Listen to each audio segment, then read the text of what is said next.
إن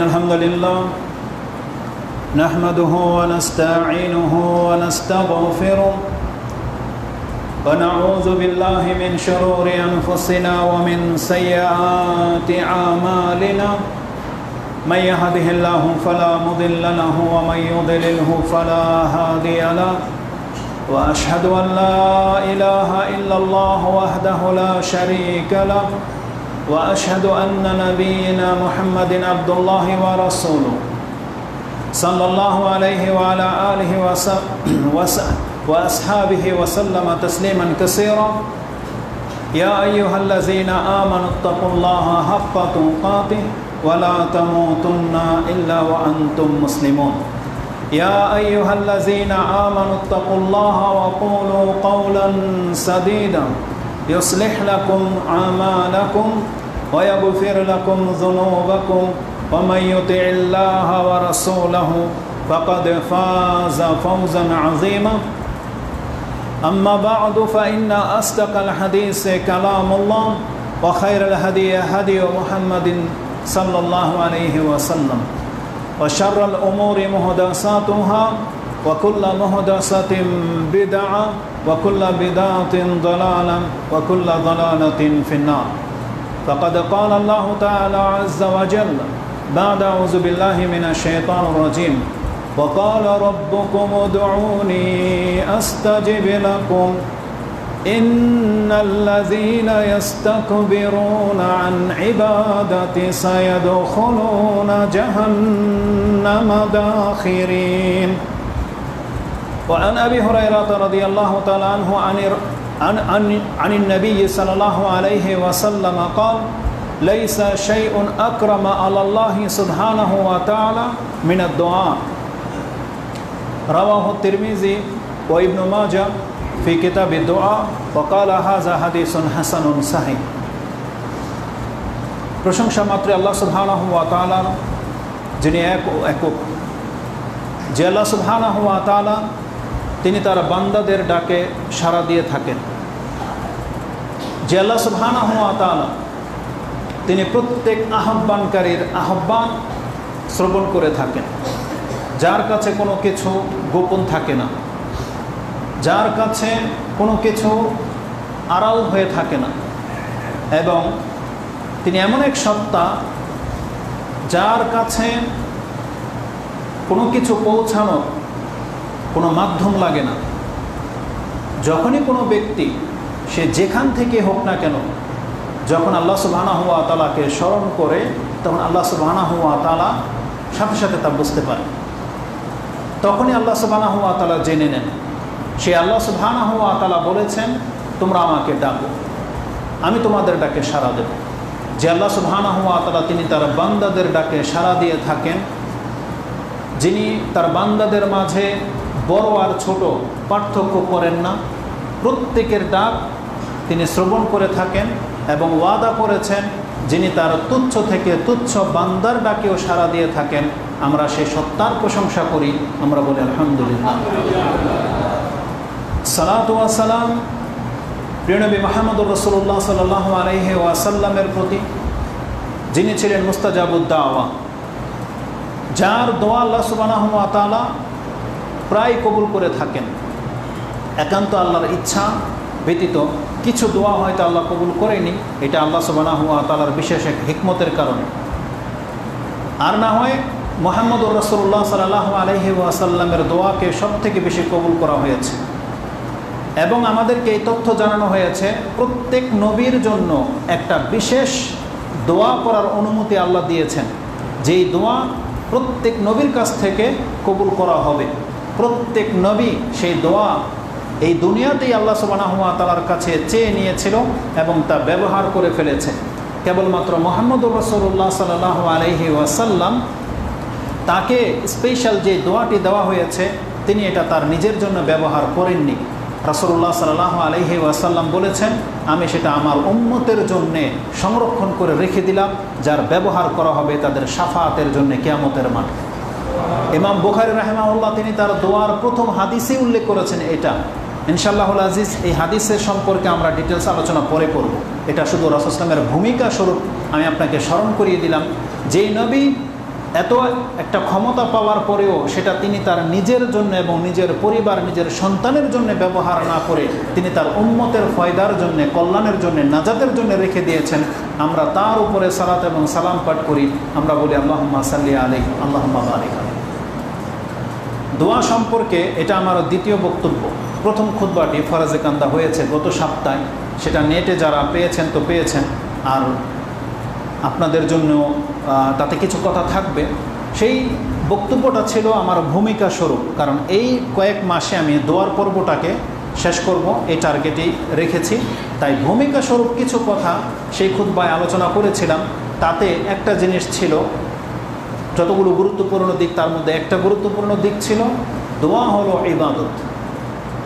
দোয়া আল্লাহর কাছে চাওয়া, আল্লাহকে ডাকা, আল্লাহর কাছে শরণাপন্ন হওয়া, কামনা করা, এটা হচ্ছে ইবাদত। আমি জানি যে এটা আমরা সবাই জানি যে দোয়া হলো ইবাদত, এই শব্দের খাস কোনো বিষয় নেই, এটা আপনিও জানেন আমিও জানি। কিন্তু অবশ্যই খাস একটা বিষয় আছে যেটা আপনি ভুলে যান, ওই কথাটাকে স্মরণ করিয়ে দিতে চাই। দোয়া ইবাদত এটা যেমন আপনিও জানেন আমিও জানি, কিন্তু আপনি এটা জানেন না যে দোয়াটা সালাতের মতো একটা ইবাদত, সিয়ামের মতো একটা ইবাদত, হজের মতো একটা ইবাদত। কেন বললাম এই কথাটি?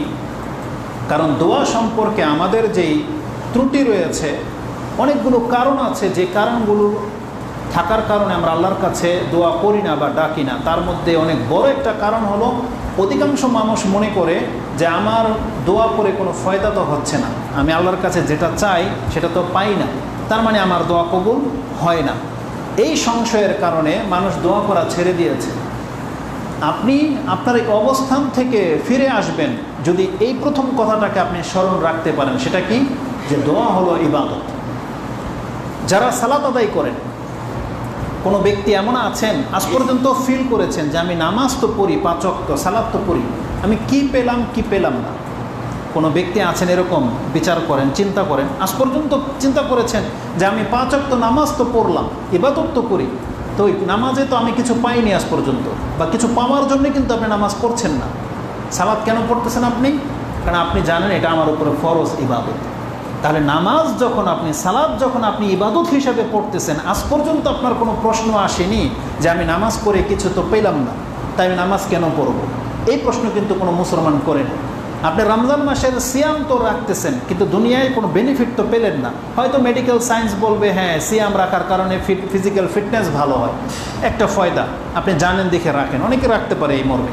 কিন্তু এই যারা হজ করতেছে বা অন্যান্য ইবাদত যারা করতেছে, কোনোদিন তো এটা সে দাবি করেনি বা খেয়াল করেনি যে আমি কি পাওয়ার জন্য করতেছি। অনেক কিছু আপনি পাননি, কিন্তু ওই ইবাদতগুলো করতেছেন। তাহলে নামাজের মতো করে আপনি দোয়াটাকে কেন ভাবলেন না?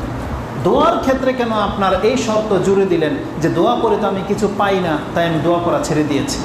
কেন করলেন? নামাজ তো আপনি ছাড়েননি, নামাজ আপনি কিছুই পান না, কিন্তু আপনার ইরাদা কি? আপনার উপর ফরজ দায়িত্ব, মরার আগ মুহূর্ত পর্যন্ত আপনাকে নামাজ পড়তে হবে, আপনি পড়বেন।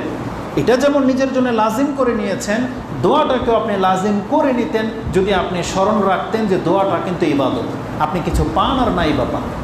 দোয়া করে আপনি আল্লাহর কাছে বহু কিছু চাচ্ছেন, কিছু দেওয়ার দরকার নাই, কিছুই দিবেন আল্লাহকে, তাই বলে আপনি আল্লাহ ডাকবেন না? হ্যাঁ ডাকবেন, যদি আপনি স্মরণ রাখেন যে দোয়াটা হচ্ছে ইবাদত। যেমন আমার সালাত ইবাদত, তেমনি আমি আল্লাহর কাছে চাইবো, আল্লাহকে ডাকবো, আল্লাহর কাছে কামনা করব, আমার প্রয়োজনগুলো আল্লাহকে বলবো, এটা একটা ইবাদত। আল্লাহ দেখ বা না দেখ, তো পাওয়া না পাওয়ার সাথে আপনার দোয়া যেন আটকে না থাকে, এটাকে স্মরণ করিয়ে দেওয়ার জন্য এই কথাটা ছিল ওখানে যে দোয়া হচ্ছে ইবাদত। এবং এই প্রেক্ষিতে একটা আয়াত এবং একটা হাদিস কোট করা হয়েছিল, সেটা আপনাদেরকে স্মরণ করিয়ে দিই। ইমাম মুসলিম, ইমাম তিরমিজি তার দোয়ার শুরুতেই হাদিস এনেছেন, ইমাম ইবনু মাজাও তিনি তার দোয়ার শুরুতেই এই হাদিস এনেছেন, দোয়া আলী তাবরানি, ইমাম তাবরানিও তার দোয়ার কিতাবে শুরুতেই হাদিস এনেছেন। তারা প্রত্যেকেই হাদিসটা এনেছেন যে দোয়া হলো ইবাদত। আবু হুরায়রা রাদিয়াল্লাহু তাআলা আনহু থেকে হাদিসটাকে কোট করা হয়ে থাকে যে রাসূলুল্লাহ সাল্লাল্লাহু আলাইহি ওয়াসাল্লাম বলেছেন, তিনটা ভাষা রয়েছে। ইন্না দোয়া হুয়াল ইবাদা, নিশ্চয়ই দোয়া হলো ইবাদত। আরেকটা ভাষা হচ্ছে আর দোয়া হুয়াল ইবাদা, দোয়াটাই হলো ইবাদত। আর আরেকটা ভাষা আছে যেটা তাবারানী তার দোয়ার কিতাব উল্লেখ করেছেন, তিনি বলছেন আল ইবাদাতু হুয়া দোয়া, ইবাদতটাই হলো দোয়া। তো দোয়াটাই হলো একটা ইবাদত বা ইবাদতই হলো দোয়া। এই শব্দে তারা হাদিসগুলোকে কোট করেছেন। পর্যায়ক্রমে আপনি ইমাম তিরমিজির প্রথম দোয়ার প্রথম হাদিস যেটা বললাম, এটা হবে ইমাম তিরমিজির দ্বিতীয় হাদিস। আর ইমাম ইবনু মাজার প্রথম হাদিসে যে এটা দোয়ার কিতাবের হাদিস নাম্বার পর্যায়ক্রমে আপনি পেয়ে যাবেন 3372 নম্বর হাদিস তিরমিজিতে।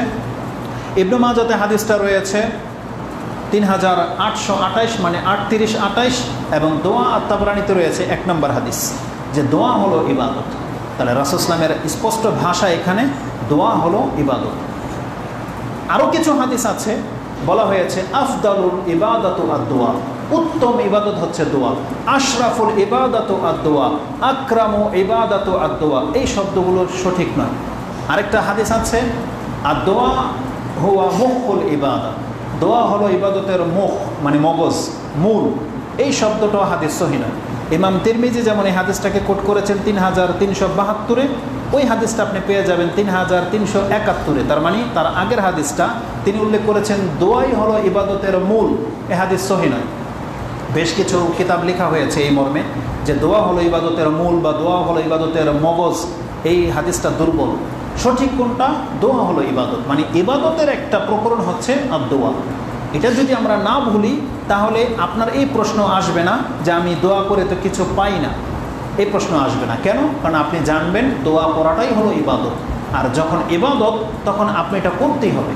আর ইবাদত যখনই আপনি করবেন তখনই আপনি আল্লাহর বান্দা, এটা প্রমাণ হয়ে যাবে। যারা আল্লাহর কাছে দোয়া করে না তারা আল্লাহর বান্দা নয়। আর যারা আল্লাহর কাছে দোয়া করে তারাই আল্লাহ সুবহানাহু ওয়া তাআলার বন্দেগী করছেন এবং তারাই ইবাদতে লিপ্ত।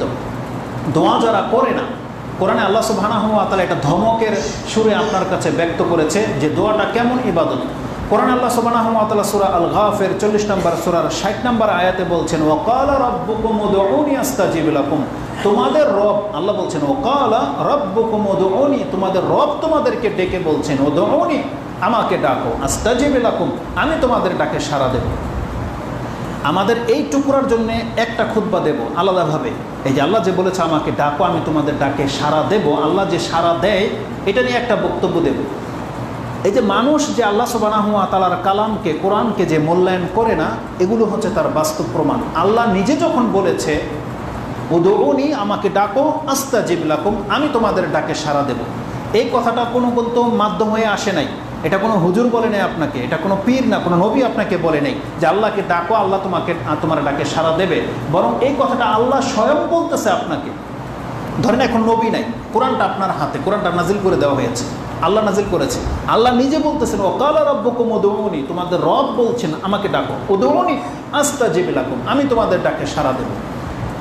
এই আয়াত থাকার পরেও কোনো মুসলিমকে এই প্রশ্ন করতে পারে যে আমার দোয়াকে আল্লাহ শুনবে কি শুনবে না? কিভাবে আল্লাহ আমার দোয়া শুনবে? হুজুর আপনি দোয়া করে দেন আপনার মাধ্যমে যাতে আল্লাহ আমার দোয়াটা শোনে। এটা তো কোনো মুসলমান এরকম ধারণাই করতে পারে না। যখন আল্লাহ বলেছেন আমাকে ডাকো, আমি তোমার ডাকে সাড়া দেবো, বিনা কোনো মাধ্যমে কথাটা আপনার কাছে পৌঁছেছে, বিনা কোনো সূত্রে। আল্লাহ কোনো শর্ত সাপেক্ষ করে নেই যে হ্যাঁ আমি তোমার ডাকে সাড়া দেবো, শর্ত হচ্ছে এটাও তো বলেনি। আল্লাহ বলছে আমাকে ডাকো, আমি তোমার ডাকে সাড়া দেবো। তারপরেও মানুষ কেন আল্লাহ সুবহানাহু ওয়া তাআলাকে ডাকে না? কেন তার এত বিপদ নিয়ে এসে এদিক সেদিক ঘুরপাক খাচ্ছে, অথচ আল্লাহ সুবহানাহু ওয়া তাআলা বলছেন আমাকে ডাকলে আমি তোমার ডাকে সাড়া দেবো? কেন মুসলিমরা আজকে আল্লাহ সুবহানাহু ওয়া তাআলার কাছ থেকে মুখ ফিরিয়ে রেখেছে? তো এটা ভিন্ন একটা টপিকস আলোচনা করব। তারপরের অংশে দেখেন আল্লাহ বলেছেন আমাকে ডাকো, আমি তোমাদের ডাকে সাড়া দেবো। এটা যে ইবাদত, আল্লাহ বলছেন ইন্নাল্লাযীনা ইস্তাকবিরুনা আন ইবাদাতি।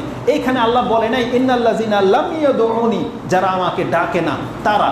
আল্লাহ বলছেন ডাকার চ্যাপ্টারটা আগে চলে গেছে, এখন যারা ডাকে না তাদেরকে আল্লাহ সুবহানাহু ওয়া তাআলা অন্য সেন্সে বলতেছেন ইন্নাল্লাযীনা ইস্তাকবিরুনা আন ইবাদাতি। এখানে এই কথা বলে নাই যে যেই ব্যক্তি আমাকে ডাকা থেকে মুখ ফিরিয়ে নিল, বরং আল্লাহ বলতেছেন যেই ব্যক্তি আমার ইবাদত করা থেকে অহংকার প্রদর্শন করল। সুবহানাল্লাহ। তার মানে দোয়া এক তো ইবাদত, দ্বিতীয়ত হচ্ছে আল্লাহকে তারাই ডাকে যারা অহংকার মুক্ত। তার মানে যারা আল্লাহকে ডাকে না তারা অহংকারী। প্রত্যেক প্রত্যেকটা ব্যক্তিকে অহংকারী বলা হয়েছে, যাদের অভাব আছে কিন্তু আল্লাহকে ডাকে না। তার মানে একজন ব্যক্তি অহংকার না হলে এটা করতে পারে না। যার মধ্যে অহংকার আছে সেই কেবল তার প্রয়োজন থাকলেও ওই ব্যক্তির কাছে সে যাবে না, যার কাছে যাওয়াটা সে ছোট মনে করে, যে আমি ওর কাছে গেলে ছোট হয়ে যাব, সে কোনোদিন তার প্রয়োজন থাকলেও ওই ব্যক্তির কাছে যাবে না যে দিতে পারে। অতএব আমরা যখন আল্লাহ সুবহানাহু ওয়া তাআলার কাছে মুখাপেক্ষী, আল্লাহ হচ্ছেন অমুখাপেক্ষী। আমরা যখন অভাবী, আল্লাহ হচ্ছেন গনি। আমরা যখন অসুস্থ, আল্লাহ আমাদেরকে সুস্থ করতে পারে, তাহলে সেই ক্ষেত্রে এগুলোর প্রয়োজন থাকা সত্ত্বেও কেন আমরা আল্লাহকে ডাকি না? আল্লাহ বলছেন এটা সেই ব্যক্তি পারে যেই ব্যক্তি অহংকারী। তাই আল্লাহ বলছেন ইন্নাল্লাযীনা ইস্তাকবিরুনা আন ইবাদাতি সায়াদখুলুনা জাহান্নামা দাখিরিন, যেই ব্যক্তি আমার ইবাদত করতে হবে এই ক্ষেত্রে অহংকার প্রদর্শন করে, আমি ওকে খুব শীঘ্রই জাহান্নামে নিক্ষেপ করব। দাখিল, তার মানে আল্লাহ সুবহানাহু ওয়া তাআলা যারা দোয়া করে না তাদেরকে অহংকারী বলেছে। আর আল্লাহ বলেছেন এখানে যে আমার ইবাদত করা থেকে সে অহংকার প্রদর্শন করলো। তার মানে আল্লাহ সুবহানাহু ওয়া তাআলা আপনাকে প্রথমেই বলেছে তুমি আমাকে ডাকো, আমি তোমাকে দেব, বা তোমার ডাকে আমি সাড়া দেব। তারপরে বলতেছে আল্লাহ সুবহানাহু ওয়া তাআলা, গ্যারান্টি দেওয়ার পরেও বলতেছে এই কথা যে যেই ব্যক্তি আমার ইবাদত করা থেকে অহংকার প্রদর্শন করবে তাকে আমি জাহান্নামে ফেলে দেব। তার মানে দোয়াটাই হলো ইবাদত। তো দোয়া ইবাদত, এটা আপনার মনে থাকলে ইনশাআল্লাহুল আজিজ আপনি আল্লাহর কাছ থেকে কোনোদিন কিছু পান বা না পান, আপনি দোয়া করা থেকে বিমুখ হবেন না। তবে দোয়ার ক্ষেত্রে আরেকটা সূত্র আপনার মনে থাকলে নিঃসন্দেহে আপনি কোনোদিন দোয়া করা থেকে বিমুখ হবেন না। সেটা কি? দোয়া করলে কবুল তো হয়, কিন্তু তিন ভাবের এক ভাবে হয়। তিনটা ওয়ে আছে। যখন কেউ একটা গুলি ছোড়ে, সে তার টার্গেট হয় পুরা হবে, নাহলে মিস হবে। যে কোনো একটা কিছু ঢিল ছোড়েন বা গুলি ছোড়েন, আপনার একটা হয় লক্ষ্যবস্তুতে লেগে যাবে, নাহলে মিস হবে। কিন্তু দোয়া এমন একটা বিষয়, এটা যখন আপনার মুখ থেকে ছেড়ে দিবেন, এটার যেই টার্গেটে আপনি ছেড়েছেন যদি এই টার্গেটে পুরা না হয়, তারা অন্য দিক থেকে দুইটা টার্গেট পুরা হয়ে যাবে। এটা হচ্ছে দোয়া, মিস হবে না। আপনি ঢিল মেরেছেন আম পাড়ার জন্যে, আমে লাগেনি, পাতা ঝরেছে বা কিছুই ঝরেনি, চলে গেছে ঢিল। কিন্তু দোয়ার ক্ষেত্রে এটা সেটা হয় না। দোয়ার ক্ষেত্রে আল্লাহ সুবহানাহু ওয়া তাআলা এমন করে দিয়েছে, আপনি যেটাকে টার্গেট করে দোয়া করেছেন আল্লাহ সুবহানাহু ওয়া তাআলা হয় সেটাই কবুল করবে, অথবা এর চেয়ে উত্তম কিছু আল্লাহ আপনাকে দেবে, অথবা আল্লাহ সুবহানাহু ওয়া তাআলা এই যে পেছন দিক থেকে আরেকটা ঢিল আপনার গায়ে লেগে আসতেছিল, অন্যের ঢিল, ওখান থেকে আপনাকে বাঁচিয়ে দেবে। তার মানে ডিফেন্স স্বরূপ তিনটার একটা হবেই হবে। যখন কোনো বান্দা আল্লাহর কাছে কোনো কথা ছেড়ে দেয়, তাহলে তার তিনটার যে কোনো একটা রূপে আপনি প্রাপ্ত হবে। এই হাদিসটা বলবো, এটা মনে থাকলে তার মানে কোনো ব্যক্তি দোয়া করা থেকে বিমুখ হতে পারে না। এক, দোয়া হলো ইবাদত, এটা মনে থাকলে সে দোয়া থেকে বিমুখ হবে না। সে কিছু পাক বা না পাক, কিছু প্রতিফল তার হোক বা না হোক, সে অলওয়েজ আল্লাহকে ডাকবে, অলওয়েজ আল্লাহকে দোয়া করবে, কারণ সে হচ্ছে আল্লাহর বান্দা। দোয়া করা মানে আপনার সাথে আপনার রবের সম্পর্ক আছে, এটার প্রমাণ। আর দোয়া না করা মানে আপনার সাথে আপনার রবের কোনো সম্পর্ক নাই। যেমন অমুসলিমদের কোনো মাবুদ নাই, কোনো মানে আশ্রয়স্থল নাই, এই জন্য ওরা কাউকে ডাকে না। কিন্তু আমাদের একটা আশ্রয়স্থল আছে, আমরা যদি ডাকি তাহলে সেটা প্রমাণ হবে। আর না হলে আমরা অমুসলিমদের মতো মালিকহীন, অভিভাবকহীন হয়ে যাব। আর যেই ব্যক্তি অভিভাবকহীন হয়ে পরকালে উঠবে, সে কিন্তু নাজাত পাবে না, তার উদ্ধার করার মতন কাউকে সে পাবে না। এই জন্য আল্লাহ বলছেন আল্লাহকে অভিভাবক হিসেবে গ্রহণ করো। তার মানে আমাদেরকে আগেই ডাকতে হবে আল্লাহর কাছে। তাহলে দোয়া হচ্ছে ইবাদত, এটা বলেছিলাম। এখান থেকে আরও দুইটা নোক্তা বেরোবে। দোয়া যখন ইবাদত, তখন দোয়া ইবাদত কার জন্য করতে হয়? ইবাদতের মালিককে একমাত্র আল্লাহ। যেমন আপনি সালাত করবেন আল্লাহর জন্যে, তখন দোয়াও যখন ইবাদত, তখন আপনার কাছে কোরআন হাদিস এটা দাবি করে দোয়া করতে হবে একমাত্র আল্লাহর কাছে। আপনার যত কামনা আছে, যত প্রয়োজন আছে, এটা একমাত্র আল্লাহর কাছে করতে হবে। কোনো ব্যক্তি যদি আল্লাহর কাছে দোয়া না করে অন্য কারো কাছে করে, তাহলে সে হবে কাফের। আর কেউ যদি আল্লাহর কাছে দোয়া করে কিন্তু অন্যের মাধ্যমেও পেতে চায়, অন্যের কাছেও আশা রাখে যে হ্যাঁ অমুক বাবা মাকে দিতে পারে, অমুক স্থান থেকে আমি ফয়েজ হাসিল করতে পারি, অমুক জায়গা থেকে আমার এই প্রয়োজন মিটতে পারে, তাহলে এই ব্যক্তিকে মুশরিক বলা হয়েছে। দোয়া যখন ইবাদত, এই ইবাদত একমাত্র আল্লাহর জন্য আপনাকে খাস করতে হবে। হাদিসের ভাষায় এটাও রয়েছে যে কোনো ঘরে যদি কোনো বেলায় লবণ কম হয়ে যায়, লবণের ঘাটতি হয়ে যায়, সে লবণটাও যেন সে আল্লাহর কাছে চায়। রাস্তায় কোনো ব্যক্তি হাঁটতেছে আর তার জুতার ফিতা ছিঁড়ে গেছে, এটাকে রিপেয়ার করা দরকার, বা সে এদিক সেদিক তাকানোর আগে সেদিন উপর দিকে তাকায়। তার মানে কি? কে তাকে হেল্প করবে সে খুঁজতেছে, মোবাইল বের করতেছে, কাকে সে ডায়াল করবে, কে তাকে এসে নিয়ে যাবে। আমাদেরকে শিক্ষা দেওয়া হয়েছে সে তার মোবাইল, সে এদিক সেদিক তাকানোর আগে সে যেন তার রবের দিকে তাকায়, সে তার রবকে যেন বলে যে আল্লাহ আমার জুতার ফিতা ছিঁড়ে গেছে, আল্লাহ তুমি ব্যবস্থা করে দাও। এটা শিক্ষা দেওয়া হয়েছে। জুতার ফিতা কত ছোট্ট তুচ্ছ একটা বিষয়, যেটার হয়তো আপনার প্রয়োজন নাই, ফেলে দিলেন, কিছু সাময়িক খালি পায়ে হাঁটলেন, কোনো সমস্যা তো নাই, প্রয়োজন নাই অতটা। কিন্তু আমাদের জীবনের কত প্রয়োজন আমরা নিয়ে বসে আছি, অথচ আল্লাহ সুবহানাহু ওয়া তাআলার কাছে আমরা ডাকতেছি। তো দোয়া করতে হবে একমাত্র আল্লাহর কাছে, আল্লাহর সাথে অন্য কাউকে ডাকা যাবে না। এই মর্মে একটা আয়াত কোট করেছিলাম, যে আয়াতটি আপনি সূরা জিন 72 নম্বর সূরার 18 নম্বর আয়াতে পেয়ে যাবেন। আল্লাহ সুবহানাহু ওয়া তাআলা সেই আয়াত আমাদেরকে জানিয়েছেন, ওয়ান্নাল মাসাজিদা লিল্লাহি ফালা তাদউ মা আল্লাহি আহাদা। জেনে রাখো এই পৃথিবীর সেজদার জায়গাগুলো হচ্ছে একমাত্র আল্লাহর জন্য। বা এটা আরেকটা ব্যাখ্যা করা হয়েছে, যেই অঙ্গ প্রত্যঙ্গগুলো দিয়ে আমরা সেজদা করি বা আমরা ঝুঁকি, এই সবগুলো কার জন্যে? আল্লাহর জন্য। কারণ এগুলো সৃষ্টি করেছে আল্লাহ। এই কপালটা হচ্ছে আল্লাহর জন্য, নাকটা হচ্ছে আল্লাহর জন্য, আমাদের হাত, এগুলো সব ঝুঁকে যাবে কার জন্যে? আল্লাহর জন্য। আল্লাহ বলছেন ওয়ান্নাল মাসাজিদা লিল্লাহ, মাসাজিদ মানে সেজদার জায়গা বা সেজদার স্থান বা বস্তুগুলো, এগুলো কার জন্য? লিল্লাহ, আল্লাহর জন্য। ফালা তাদউ মা আল্লাহি আহাদা। তাই আল্লাহ বলছেন খবরদার তুমি আল্লাহর সাথে অন্য কাউকে ডাইকো না। আল্লাহ এই কথা বলেনি যে আল্লাহকে না ডাইকে অন্যকে ডাইকো না, এমন নয়। বরং আল্লাহ বলতেছেন তোমরা আল্লাহকেও ডাকো, দেখো শুধু আল্লাহকেই ডাকো, আল্লাহর সাথে অন্য কেউ তোমাকে উদ্ধার করতে পারে এমনটা ভাইবো না তুমি।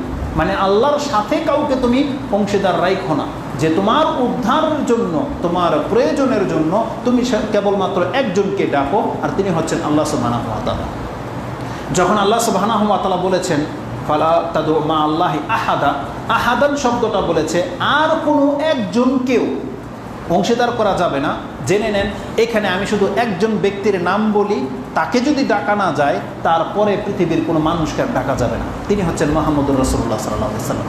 আল্লাহ বলছেন আল্লাহর সাথে তুমি আর কাউকে ডাইকো না, তার মানে মুহাম্মদ সাল্লাল্লাহু আলাইহি ওয়াসাল্লামকে ডাকা যাবে না, তার কাছে দোয়া করা যাবে না। আলহামদুলিল্লাহ বাংলা ভাষায় উর্দু থেকে একটু ব্যতিক্রম, এই জন্য আমার এই কথাকে কেউ রদ করতে পারবে না। যদি জাকির নায়কের মতো উর্দু বলতাম যে মোহাম্মদ সে মাংনা হারাম হে, এখন মাংনাকে মান্না করে দিবেন আপনারা, তো বাংলাতে এটা পারবেন না।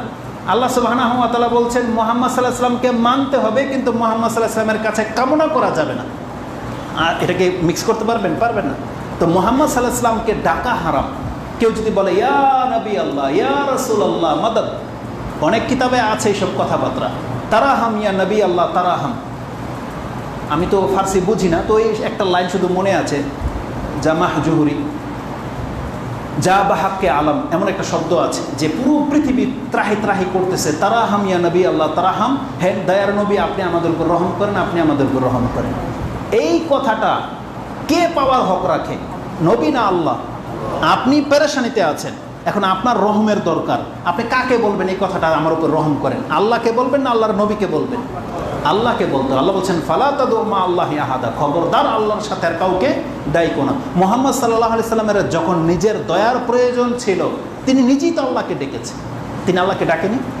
কত ডেকেছে, আল্লাহুম্মা গফিরলি ওয়ারহামনি, এই যে দোয়াগুলো যে আমাদেরকে শিক্ষা দেওয়া হয়েছে নামাজে যে আমরা পড়ি, মুহাম্মদ সাল্লাল্লাহু আলাইহি সাল্লাম কার কাছে বলেছে এই কথা? আল্লাহকে বলেছে। আল্লাহুম্মা গফিরলি, হে আল্লাহ আমাকে ক্ষমা করো, ওয়ারহামনি আমার উপর রহম করো। আমরা যে মুহাম্মদ সাল্লাল্লাহু আলাইহি ওয়াসাল্লামের উপর দোয়া করি কি বলি? আসসালামু আলাইকা আইয়ুহান নবী ওয়া রাহমাতুল্লাহি ওয়া বারাকাতুহু, হে নবী আপনার উপরে আল্লাহর সালাত নাজিল হোক, সালাম নাজিল হোক, আল্লাহ আপনার উপরে রহম করুক, বরকত নাজিল করুক। আর নবীর এগুলো প্রয়োজন, আর আপনি যিনি মুখাপেক্ষী তার কাছ থেকে পাওয়ার ইচ্ছা আপনার চাহিদা, এটা হলো মুশরিকি আকীদা। রহমত যার কাছ থেকে আসে তার কাছে রহমত চাইতে হবে। এই জন্য আল্লাহ বলছেন দেখো আল্লাহর সাথে আর কাউকে তুমি ডাইকো না। এই জন্য কোনো ব্যক্তি যদি বিপদে পড়লে বলে ইয়া নবী আল্লাহ, ইয়া রাসূলুল্লাহ, এটা হয়ে যাবে শিরক। কিন্তু প্রয়োজনে কিছু কিছু জুমলা আছে, যেমন আমরা সালামে কি বলি? আসসালামু আলাইকা আইয়ুহান নবী, এটা বলতেছি, এটা দোয়ার অর্থে বলি নাকি এটা রাসূলকে দোয়া করলাম? আমরা তো রাসূলের কাছে চাইনি, বরং আমরা আরো দিলাম। আমরা আল্লাহর কাছে দোয়া তলব করলাম যে হে আল্লাহ আপনি রাসূলের উপরে শান্তি নাজিল করেন। এটা তো দোয়া তার জন্য করা হইলো, তার কাছ থেকে চাওয়া হইল না। কিন্তু আপনি যদি নিরেটভাবে এমনি হঠাৎ করে ব্যথা পেলেন, বলতেছে ইয়া রাসূলুল্লাহ, এরকম জুমলা শুনেছেন? আমি প্রায় অটোতে বসলে মহিলারা প্রায় উঠেই বলে আল্লাহর রাসূল, এই শব্দটা শুনেছেন? বলছে আল্লাহর রাসূল। ভিক্ষা করতে আসে বা কিছু বলে ইয়া রাসূলুল্লাহ, সুবহানাল্লাহ। এ জানে না যে এই জুমলাটা হচ্ছে শিরকি জুমলা, সে আল্লাহকে ডাকেই নেই। সে যদি বলতো হে আল্লাহ হে রাসূল, তাহলে হয়তো শিরক, আর সে এখানে আল্লাহকে ডাকেই নেই, বলতেছে ইয়া রাসূলুল্লাহ, মানে হে আল্লাহর রাসূল, এইভাবে ডেকেছে। তার মানে হে মুরগিওয়ালাকে ডেকেছে না সে, হে রিক্সাওয়ালা, কিন্তু যদি সে ডাকে হে রিক্সা, মানে রিক্সাওয়ালাকেই ডাকে নেই। কাকে ডাকছে? রিক্সাকে ডেকেছে। তো ভাষাটা হচ্ছে এরকম, আমরা যদি বলি হে আল্লাহ হে রাসূল, তাহলে আপনি দুইজনকে ডাকলেন, তাহলে হবে কি? শিরক। কারণ আল্লাহ বলছেন ফালা তাদউ মা আল্লাহি আহাদা। আর আপনি যদি বলেন হে আল্লাহর রাসূল, তার মানে আপনি আল্লাহকে ডাকেনি নাই, শুধু আল্লাহর রাসূলকে ডেকেছেন, কিন্তু কুফর হয়ে যাবে, কুফর এটা। তো অতএব আল্লাহ সুবহানাহু ওয়া তাআলা বলেছেন ইবাদত হচ্ছে দোয়া, আর দোয়া একমাত্র আল্লাহ ছাড়া আর কারো কাছে করা যায় না। এই একটা মেসেজ ছিল। দ্বিতীয় শাখা যেটা পেলাম সেটা হচ্ছে দোয়া যেহেতু ইবাদত, এক তো আল্লাহ বলেছে যারা আল্লাহকে ডাকে না, আল্লাহর কাছে দোয়া করে না, তাদেরকে আল্লাহ অহংকারের সাথে তুলনা করেছে। আর হাদিসের ভাষায় এসেছে যেই ব্যক্তি আল্লাহর কাছে দোয়া করে না, আল্লাহ এই ব্যক্তির উপরে রাগান্বিত। তার মানে আপনি আল্লাহর বান্দা, তাওহীদ আপনার ঠিক আছে, কিন্তু আপনি যে প্রতিনিয়ত আল্লাহর কাছে কিছু চাচ্ছেন না, আল্লাহকে ডাকছেন না, আল্লাহ আপনার উপরে প্রতিদিন নারাজ থাকেন, রাগান্বিত থাকেন আপনার উপরে। এই অবস্থায় আপনি মরে গেলে ওই আল্লাহর রাগটা আপনার উপরে পতিত হবে, কিয়ামতের মাঠে আপনি নাজাত পাবেন না, ধরা খেয়ে যাবেন। হাদিসের ভাষাটা কি? রাসূলুল্লাহ সাল্লাল্লাহু আলাইহি ওয়াসাল্লাম বলেছেন ইন্নাহু মান লাম ইয়াসআলিল্লাহ, নিশ্চয় যে আল্লাহর কাছে চায় না, ইয়াগদাব আলাই, আল্লাহ তার উপরে রাগান্বিত থাকে। এটা হচ্ছে ইমাম তিরমিজি রাহিমাহুল্লাহর ভাষা। ইমাম তিরমিজি রাহিমাহুল্লাহ হাদিসটা কতটা এনেছেন? ওই হাদিসটার পরে এটা, ওটা ছিল 3372, এটা হচ্ছে 3373, 3373 নম্বর হাদিস। ইমাম ইবনে মাজাহ এই হাদিসটাকে আরেকটা ভাষায় এনেছেন, আবু হুরায়রা তার বর্ণনা করে তিনি বলছেন মান লাম ইয়াদুল্লাহ, এখানে ছিল মান লাম ইয়াসআলিল্লাহ, যে আল্লাহর কাছে চায় না। আর ইবনে মাজাহতে হাদিসটা এসেছে মান লাম ইয়াদুল্লাহ, যে আল্লাহকে ডাকে না। তাহলে কি হবে? সুবহানাহু ওয়া তাআলা, যে আল্লাহ সুবহানাহু ওয়া তাআলাকে ডাকে না, গাদিবা আলাই, আল্লাহ তার উপরে অসন্তুষ্ট থাকেন। এটা ইমাম ইবনে মাজাহ তিনি তার 3827 এনেছেন, ওটা ছিল 3828, এটা হচ্ছে 3827। তার মানে ইমাম তিরমিজি এই হাদিস, ইমাম ইবনে মাজাহ এই হাদিসটি দিয়ে তার দোয়ার অধ্যায় শুরু করেছেন। কি দোয়া? যে যেই ব্যক্তি আল্লাহর কাছে দোয়া করে না, আল্লাহ তার উপর অসন্তুষ্ট। এটা দিয়ে ইমাম ইবনে মাজাহ তার দোয়ার অধ্যায় শুরু করেছেন। সুবহানাল্লাহ। তো এই বর্ণনাগুলো থেকে আমরা যেটা আপনাকে দেখাতে চেয়েছি, এক, দোয়া হলো ইবাদত, দোয়া একমাত্র আল্লাহর কাছে করতে হবে, আল্লাহ ছাড়া অন্যের কাছে করাটা হচ্ছে শিরক। তৃতীয় হচ্ছে যদি কেউ আল্লাহর কাছে দোয়া না করে, তাহলে আল্লাহ তাকে অহংকারী বলেছে। কি বলেছে? অহংকারী। আর হাদিসের শব্দ কি পেলাম? আল্লাহ সুবহানাহু ওয়া তাআলা এই ব্যক্তির উপরে নারাজ, যেই ব্যক্তি আল্লাহর কাছে চায় না, আল্লাহ সুবহানাহু ওয়া তাআলাকে ডাকে না। এটা হচ্ছে সৃষ্টি আর স্রষ্টার মাঝে অনেক বড় একটা পার্থক্য। দেখেন, এই কথাটা ওখানে বলেছিলাম, সৃষ্টি আর স্রষ্টার মাঝে কত পার্থক্য দেখেন। আমাদের কাছে কেউ চাইলে একবার জায়গায় দুইবার তিনবার চাইলে আমরা নারাজ হই, রাগ হই, তাই না? আর আল্লাহ সুবহানাহু ওয়া তাআলা হচ্ছে সৃষ্টির পুরোই বিপরীত। কেউ যদি আল্লাহর কাছে না চায়, বারবার না চায়, আল্লাহ তার উপরে অসন্তুষ্ট হয়। আমাদের স্বভাব হলো, আমাদের কাছে একবার কেউ চেয়েছে 5 টাকা দিয়েছেন, 10 টাকা দিয়েছেন, আবার চেয়েছে, আপনি হয়তো রাগান্বিত দিবেন তাকে, তৃতীয়বার আপনি তাকে দিবেন না। এটা হচ্ছে একজন ব্যক্তির ক্ষেত্রে আপনার রাগ হয়ে যাবেন যে যাও, তুমি ছাড়া আর কোনো মানুষ নাই। আর যদি অন্যান্যরা, আপনি আজকে ঘরে বসেছেন, একের পর এক যদি ভিক্ষুক বা তলবকারী আসতে থাকে, আপনি কিছুক্ষণ পরে দেখবেন দরজা লাগিয়ে ফেলবেন বিরক্তে। আর আল্লাহ সুবহানাহু ওয়া তাআলা যদি তার কাছে বারবার কোনো ব্যক্তি না চায়, তাহলে আল্লাহ তার উপরে অসন্তুষ্ট হন, তার উপর রাগান্বিত হন। বরং আল্লাহ চায় যে আমার কাছে বারবার তলব করা হোক, আমাকে বারবার ডাকা হোক, আমি বিরক্ত হই না, বরং তোমার বারবার ডাকার মাঝে আমার সন্তুষ্টি রয়েছে। কোনো নবী আল্লাহ সুবহানাহু ওয়া তাআলা তাদের উপরে এত বেশি সন্তুষ্ট যে তাদের কোনো একটা রোগের কারণে তাকে কয়েক বছর লাগাতার আল্লাহকে ডাকতে হয়েছে, কয়েক বছর একটা রোগের কারণে। কোনো নবী আল্লাহর কাছে সন্তান পায় না, সন্তান পাওয়ার জন্য আমরা তো মাত্র 2-1টা ডাক দিই, 2-1 দিন, 2-1 সপ্তাহ হয়তো আল্লাহর কাছে বলি, 2 ওয়াক্ত বলি, তারপরে আমাদের চিকিৎসা শুরু হয়ে যায়। কিন্তু কোনো নবী সন্তান পাওয়ার জন্য আল্লাহর কাছে 80 বছর ডেকেছে, 80 বছর। সুবহানাল্লাহ। এগুলো কোরআনে আপনি পাবেন। তো এইটাই হচ্ছে পার্থক্য নবীদের আর আমাদের, জ্ঞানীদের আর আমাদের মতো অজ্ঞদের। কিছু কিছু ভাষা বলতে এখন ভয় পাই। তুই শব্দটা আমি যখন বলি কিছু কিছু ভাষায় আল্লাহর ক্ষেত্রে, যে আল্লাহ যদি বলে যে তুই তো হারাম খেয়েছিস, এই শব্দটা বাঙালি গ্রহণ করতে চায় না। আমাকে কমেন্ট করা হয়েছে যে আলেমদের এই ভাষাগুলো শোভা পায় না। তাই আমি বললাম, তুই শব্দটা বাংলা ভাষা থেকে কেটে দেওয়া উচিত। যেই শব্দ ব্যবহার করা যায় না সেই শব্দ কি করতে হবে, রাখাটাই দরকার নাই। আরে উর্দু ভাষার মধ্যে আল্লাহকে তুই বলে সম্বোধন করা হয়, তু এ কর দে, তু এ কর দে, তু এরকম বলে আল্লাহকে সম্বোধন করে তুই বলে। আর আমি যদি বলি, আল্লাহ যদি কোনো বান্দাকে বলে তুই এটা কেন করলি, আপনি বলতেছেন যে আমার ভাষা নাকি কর্কশ, তুই নাকি ব্যবহার করা যাবে, সুবহানাল্লাহ। আর আল্লাহ যদি কোনো বান্দাকে কথা বলে, আমি উদাহরণটা এরকম নেই, ফেরাউনকে যদি আল্লাহ সুবহানাহু ওয়া তাআলা ভদ্র ভাষায় বলে, ফেরাউন তোমার কাছে মূসাকে পাঠিয়েছিলাম, তুমি ঈমান কেন আনলা না, এইভাবে বলবে আল্লাহ ফেরাউন? নাকি ফেরাউনকে বলবে তোর কাছে তো মূসাকে পাঠিয়েছিলাম, তুই ঈমান কেন আনলি না? কোনটা বলবে আল্লাহ? তুমি করে বলবে, আদর করে, আসো। তো ভাষা, সুবহানাল্লাহ। তো যাই হোক, তারা আমাদের হিতাকাঙ্ক্ষী, যারা আমাদেরকে উপদেশ দেয়, আমি অনেক চেষ্টা করি ভাষাকে সংযত রেখে কথা বলতে। প্রায় আমি শব্দে বলে থাকি আল্লাহ বলেছেন, আল্লাহ করেছেন, কিন্তু ওই নুনটা নটা আসে না। আল্লাহ বলেছে, আল্লাহ করেছে, প্রায় বক্তব্যে দেখবেন আমি বলে ফেলেছি যে আল্লাহ করেছে, আল্লাহ বলেছে। এটাই নাকি আপত্তিকর, এটাই তাদের কাছে আপত্তিকর, এটা নাকি বেয়াদবি ভাষা, সুবহানাল্লাহ। তো যাই হোক, এটা আমার ত্রুটি, এটা আমি মেনে নিলাম, এটা আমার ত্রুটি, আমাদের ভাষাতে এটা আসে না। তো যার কারণে আমি লিখেছি, বলেছেন, করেছেন, কিন্তু বলতে গেলে ওই নুনটা আসে না। তো কথা হচ্ছে যে আল্লাহ সুবহানাহু ওয়া তাআলা, যেই ব্যক্তি আল্লাহকে ডাকে না, আল্লাহর কাছে বারবার চায় না, সেই ব্যক্তির উপর আল্লাহ অসন্তুষ্ট। আরেকটা শক্ত কথা আপনাকে বলে দিই, যারা প্রতিনিয়ত আল্লাহর কাছে কিছু না চেয়ে দিন পার করে দিচ্ছেন, এইভাবে আপনার বছরকে বছর কেটে যাচ্ছে, এমন না হয় আপনাকে আল্লাহ ওই ব্যক্তির মতো কাফের বলে গণ্য করে দেয়।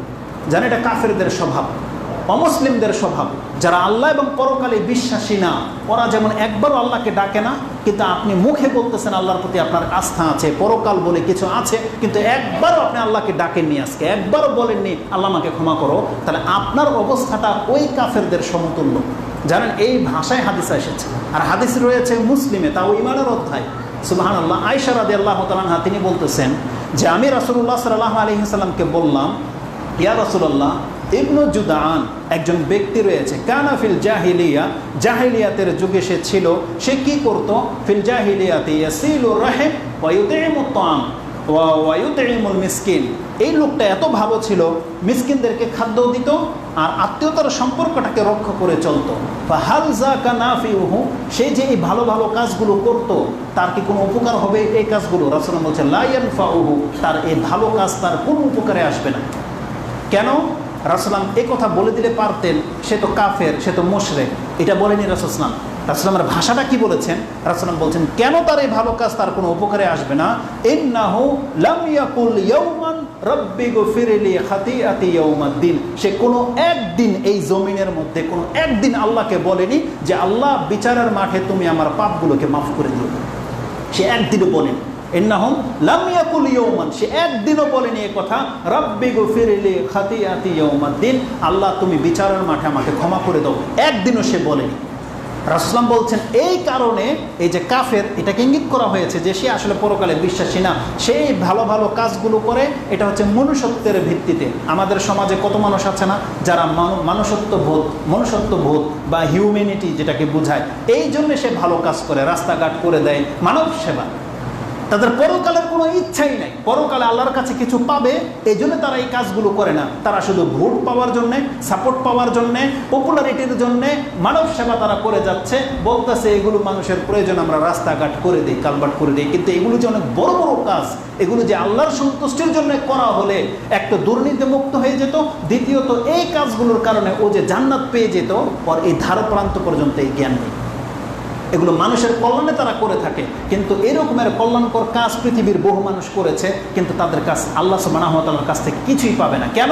কারণ রাসূলুল্লাহ বলেছেন সে কোনো একদিন বলেনি আল্লাহর কাছে আল্লাহুম্মা গফিরলি খাতিআতি ইয়াউমাদ্দিন, আল্লাহ বিচারের মাঠে তুমি আমাদের পাপকে মাফ করে দাও। আমরাই দেখেন না কেন, আমরাই কত, কে বলতে পারবে যে আমরা কবে বলেছি এই কথা যে আল্লাহ বিচারের মাঠে আমাকে ক্ষমা করে দিও? কবে বলেছি এই কথা? আপনার স্মরণে আসবে না যে আপনি কবে বলেছেন। হয়তো আপনি নামাজে তথাকথিত পুঁথির যে শিক্ষা পেয়েছেন যে নামাজে 2 সেজদার মাঝে বসলে বলতে হয় রাব্বিক ফিরলি রাব্বিক ফিরলি, কিন্তু আপনি জানেন না এর অর্থই বা কি, জানেন না। আপনি জানেন যে বলতে হয়, আপনি বলতেছেন, কিন্তু আদৌ কি আপনি আল্লাহর কাছ থেকে ক্ষমা চাচ্ছেন? আপনি কি কোনোদিন একদিন ফিল হয় আপনার যে আজকে আমি আল্লাহকে বলি আল্লাহ আমাকে মাফ করে দাও? আপনি সন্ধ্যায় বলেছেন এই কথা, রাতে বলেছেন? কখনই বলেন। দেখেন আপনার দিনকে দিন রাতকে রাত পার হয়ে গেছে, কত রাত পার হয়ে গেছে, আপনি কথা বলেননি আল্লাহকে যে আল্লাহ মাফ করে দাও। এই সম্পর্কে বলা হয়েছে। এইভাবেই যদি আমরা কবরে চলে যাই, যদি আল্লাহকে আমরা না বলি যে আল্লাহ আমাদের পাপগুলোকে ক্ষমা করে দাও, আমাকে ক্ষমা করো, তাহলে আমাদের অবস্থা তো কাফেরদের মতোই। ও যেমন আল্লাহর প্রতি বিশ্বাস নাই, আস্থা নাই, আমাদেরও তো তাই নেই। অথচ মুহাম্মদুর রাসূলুল্লাহ সাল্লাল্লাহু আলাইহি ওয়াসাল্লাম প্রতিনিয়ত আল্লাহর কাছে বলতেন, আল্লাহ তুমি আমাকে ক্ষমা করে দাও, প্রতিনিয়ত বলতেন। তো এই হাদিসটাকে ইমাম মুসলিম তার ইমানের অধ্যায়ে এনেছেন। হাদিস হচ্ছে 406। তো ভূমিকাই ছিল এটা যে ইবাদত হচ্ছে দোয়া, এটা আল্লাহর জন্যই করতে হবে, আল্লাহর সাথে আর কাউকে ইবাদতের ক্ষেত্রে অন্তত শরীক করা যাবে না। তার মানে আপনি আল্লাহ ছাড়া আর কাউকে ডাকবেন না, ডাকলে একমাত্র আল্লাহকে ডাকবেন, আপনার যত ছোট থেকে যত প্রয়োজন হোক না কেন। এবং যেই ব্যক্তি ডাকে না তার হুকুমটা আপনাকে জানিয়ে দেওয়া হলো। কোরআনে তাকে অহংকারী বলা হয়েছে, আর হাদিসের ভাষায় বলা হয়েছে সে কাফেরের সমতুল্য, কাফেরদের মতো। এই জন্য এমন হয়েন না, আল্লাহকে আপনি ডাকেন, আপনি কিছু পান বা না পান, আপনি জানেন না আপনার এগেনেস্টে, আপনার পরক্ষণে আল্লাহ আপনাকে কতভাবে শেল্টার দেয় বা সাপোর্ট করতেছে, আপনি জানেন না। আল্লাহ জানেন না আপনি আল্লাহ আপনাকে ক্ষমা করার জন্য কি করেছে, আপনি জানেন না। এই জন্য ডাকতে থাকেন, দোয়া করতে থাকেন। তো এটা ছিল আলোচনার মূল বিষয়। এবং এই দোয়ার মর্যাদা সম্পর্কে একটা আলোচনা হবে। দোয়ার মর্যাদা সম্পর্কে আজকে শুধু একটা হাদিস আপনাকে স্মরণ করিয়ে দিই। দোয়া এটা এমন একটা মর্যাদাপূর্ণ ইবাদত, নামাজও ইবাদত, নামাজ অনেক বড় ইবাদত আপনার কাছে। নামাজ হচ্ছে ঈমান। হাদিসের ভাষায় নামাজ থেকেও বড় গুরুত্বপূর্ণ ইবাদত বলা হয়েছে দোয়াকে। যেমন দেখেন, নামাজে যদি কোনো ব্যক্তির দোয়া ক্যান্সেল হয়ে যায়, তার নামাজ বাতিল হয়ে যায়, তার নামাজই গণ্য হবে না। সালাতকে সালাত কেন বলা হয়? সালাত মানে হচ্ছে দোয়া। নামাজটাকে আমাদের কাছে পরিচয় করানো হয়েছে দোয়া শব্দে, আসসালাত। কেন বলা হয়েছে সালাত? অথচ এর মধ্যে কিয়াম আছে, সেজদা আছে, রুকু আছে। কোরআনে অনেক জায়গায় নামাজকে রুকু বলা হয়েছে, কোরআনে অনেক জায়গায় নামাজকে সেজদা বলা হয়েছে। হাদিসের ভাষায় যে কোনো নফল নামাজের মধ্যে দেখবেন সেজদা, সেজদা মানে কিন্তু সালাত। তো নামাজের একটা নাম হচ্ছে রুকু, নামাজের একটা নাম হচ্ছে সিজদা, নামাজের একটা নাম হচ্ছে কিয়াম। এই যে আমরা যে বলি না, মান কামা রামাদানান ঈমানান ওয়া ইহতিসাবান, আপনি কেমনে বুঝলেন এখানে কিয়াম মানে নামাজকে উদ্দেশ্য করা হয়েছে? যে যেই ব্যক্তি রমজান মাসের কিয়াম করবে, কিয়াম মানে কি? দাঁড়িয়ে থাকা নাকি নামাজ? নামাজ, এটা আপনি বুঝেন। তা নামাজের একটা নাম হচ্ছে কিয়াম। কেন?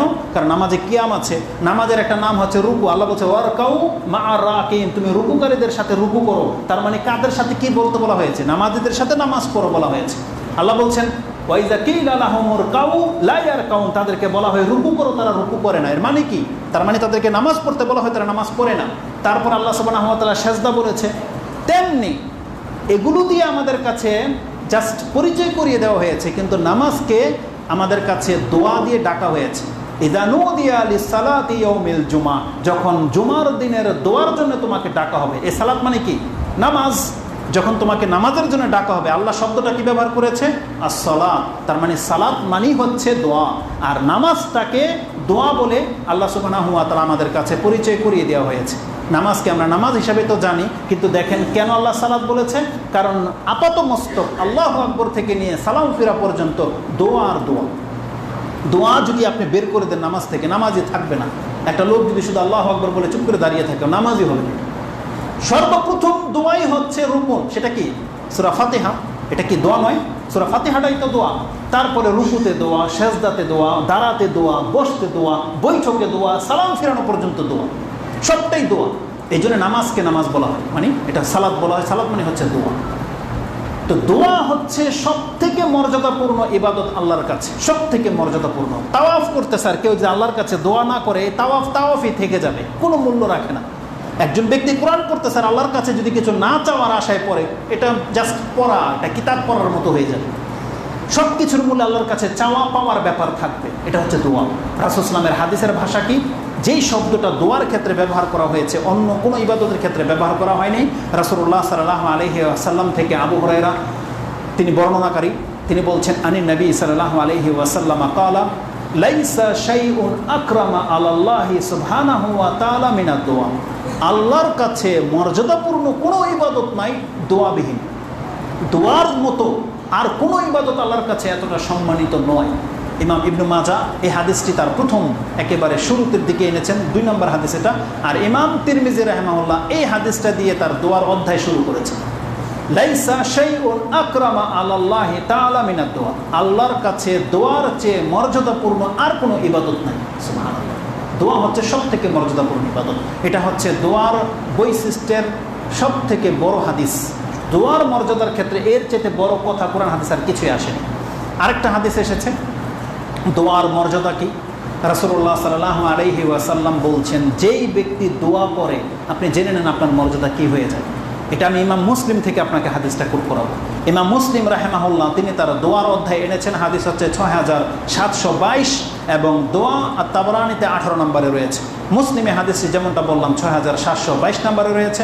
আবু হুরায়রা তার বর্ণনাকারী, ক্বালা রাসূলুল্লাহ সাল্লাল্লাহু আলাইহি ওয়াসাল্লাম ইন্নাল্লাহা ইয়াকুল, এটা হচ্ছে হাদিসে কুদসি। আল্লাহ সুবহানাহু ওয়া তাআলা বলেন, আনা ইনদা যান্নি আবদি বি, আমি আমার বান্দার ধারণাতীত তার সাথে আচরণ করি। আমার বান্দা আমার সম্পর্কে যেমন ধারণা রাখে আমি তার সাথে তেমনই আচরণ করি।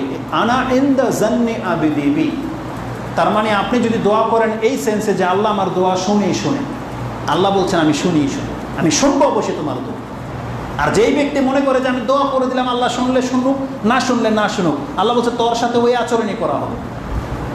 এমনটা হয় না। দোয়া করতে হবে একিনের সাথে, বা আল্লাহ সম্পর্কে আপনার ধারণা থাকতে হবে, একদম স্বচ্ছ ধারণা থাকতে হবে যে আল্লাহ আপনার জন্যে শুধু কল্যাণ করে ইচ্ছা করে, অকল্যাণের ইচ্ছা আল্লাহ আপনার সাথে করে না। বাহ্যিকভাবে আপনার অনেক বড় লস লেগে যাবে, বাহ্যিকভাবে আপনি অনেক বড় বিপদে আছেন, কিন্তু জেনে নেন আল্লাহ আপনাকে অনিষ্ট দেওয়ার জন্যে, কষ্ট দেওয়ার জন্যে, অমঙ্গলের জন্যে এই বিপদে আল্লাহ আপনাকে ফেলেনি, বরং আল্লাহ এর মাধ্যমে আপনার কল্যাণ করে ইচ্ছাই করেছে। আপনি জানেন না এর মাধ্যমে আপনি কত বড় কল্যাণ প্রাপ্ত হতে পারেন। এই করোনা যে রোগটা এখন পুরো পৃথিবীতে ছড়িয়ে গেছে, আমরা মুসলিমরা এখন পর্যন্ত বুঝতে পারিনি যে এর কল্যাণটা কি, কিন্তু আমাদের ঈমান থাকতে হবে যে এর মধ্যে আমাদের মুসলিমদের কল্যাণই রয়েছে, অকল্যাণ নেই। আল্লাহ আমাদের সাথে অকল্যাণের ইচ্ছা করতে পারেন। আল্লাহ বলেছেন দুনিয়াতে এবং পরকালে বান্দা তোদের জন্য আমি শুধু কল্যাণকর ইচ্ছাটাই করি। এটা হচ্ছে আল্লাহ সুবহানাহু ওয়া তাআলা। আর কিছু কিছু দিক আমরা লক্ষ্য করতে পারতেছি যে করোনা, কিছু কিছু দিকে তো আলহামদুলিল্লাহ করোনা আমাদের স্পষ্ট কল্যাণ দেখতে পাচ্ছি। বহু পাপ সমাজে কমে গেছে, বহু দুর্নীতি থেকে দুর্নীতিবাজরা পিছনে সরে গেছে, ঘরের মধ্যে আটকে পড়ে গেছে। বরং ইন্ডিয়াতে আমরা বলতে পারি মুসলিমদের উপরে যে নির্যাতন চলেছিল একেবারে খুব দ্রুত গতিতে বা একের পর এক কিছুটা থেমেছে। আল্লাহ যদি এদেরকে এখন অব্যাহতি দিয়ে দেয়, আবার ওরা মুসলিমদের উপরে চড়াও হবে।